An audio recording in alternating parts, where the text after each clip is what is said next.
Hello, everyone. I'm 18 Storm Track meteorologist Austin Haskins. As advertised, it was a dangerously hot weekend across western Wisconsin. The good news is, though, heat levels are going to start to ease up starting today. Now, it's still going to be very warm and still on the very humid side of things, but we have no heat alerts in place. So that is some good news there. This is thanks to a cold front that is going to be moving through along with the core of the heat dome kind of sliding away. But that cold front, though, and the core of the heat dome sliding away will fuel a chance for scattered showers and storms today, some of which could be strong to even severe.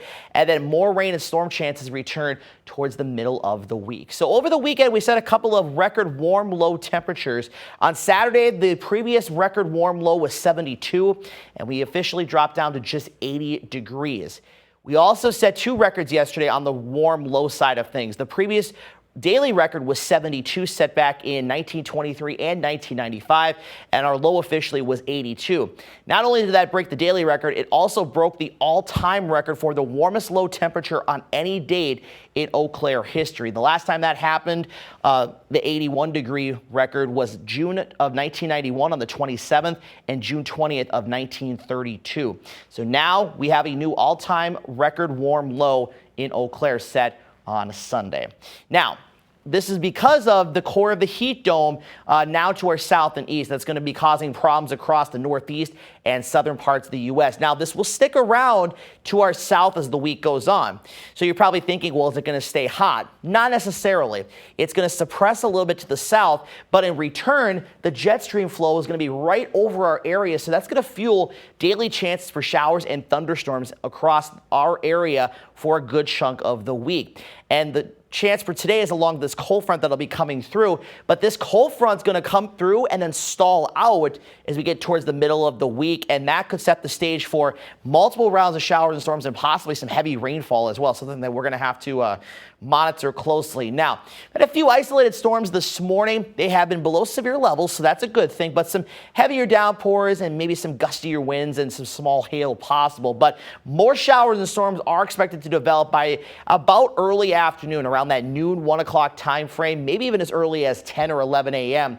But the better coverage for showers and storms will be mainly southeast of the Chippewa River. Now, if you're up in, say, Rice Lake, Turtle Lake, New Richmond, Osceola, Hudson, River Falls, you'll still see a few showers and storms by the afternoon, but your coverage is going to drop to more isolated territory. And then most of us tonight, partly to mostly cloudy, just an isolated shower and storm chance.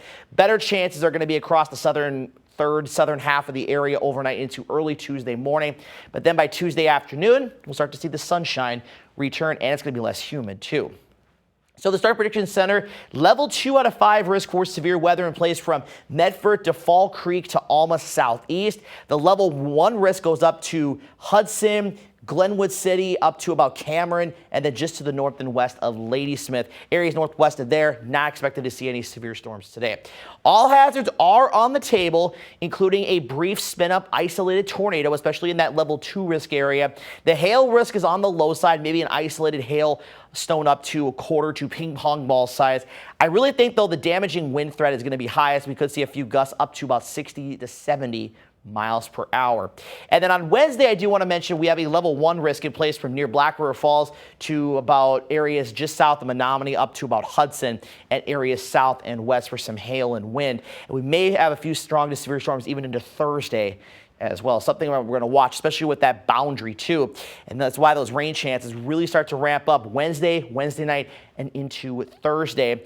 And then we get a little bit of a break by Friday and Saturday before we could see another round of showers and storms by the end of this upcoming weekend. So total rainfall, there's going to be a little bit of a sharp cutoff here, but it seems like rain totals are starting to kind of trend up a little bit. Now this is from the Weather Prediction Center. This is showing totals anywhere from about 1 inch to as much as 3 to 4 inches across the area.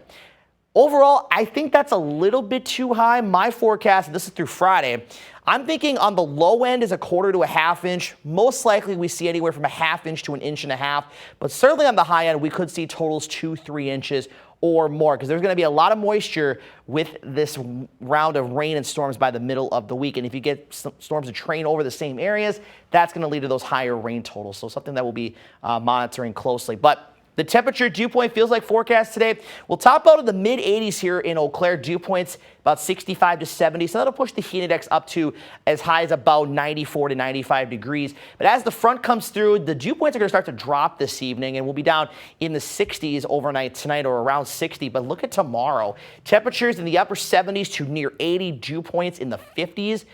It's going to feel so much more comfortable tomorrow. Now, Wednesday, Thursday, the dew points do come back up, but temperatures will only be in the 70s. The dew points come up because of the rain and storm chances. And then we're back into the low 80s Friday with mid to maybe even a few upper 80s by the weekend.